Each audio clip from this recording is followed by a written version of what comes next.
앞서 우리나라에서 3차 감염이 확인된 바 있는데요. 일본에서도 첫 3차 감염 의심 사례가 나왔습니다. 일본은 특히 증상 없는 환자까지 확인되면서 이 3차 감염 우려가 더 커지는 상황인데요. 도쿄 연결해 보겠습니다. 네, 황현택 특파원, 3차 감염이 의심되는 사례가 나왔는데 어떤 사람인가요? 네, 어제 감염이 확인된 20대 중국인 여성으로 직업은 관광 안내원입니다. 최근에 중국 우한을 다녀오거나 우한에서 온 사람을 접촉한 적도 없습니다. 이 여성, 지난달 중국 다롄에서 온 관광객들을 안내했는데요. 당시 버스를 몰았던 60대 남성 운전자가 지난달 28일에 감염이 확인됐습니다. 운전자는 그 직전에 우한 관광객 2팀을 태운 적이 있어서 관광객에서 운전사, 다시 안내원으로 이어지는 3차 감염이 유력한 상황입니다.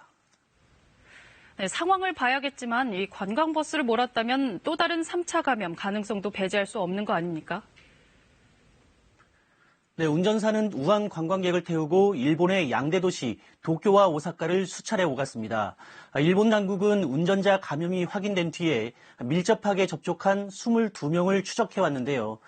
당시 옆에 타고 있던 40대 여성 안내원은 이미 확진 판정을 받았고요.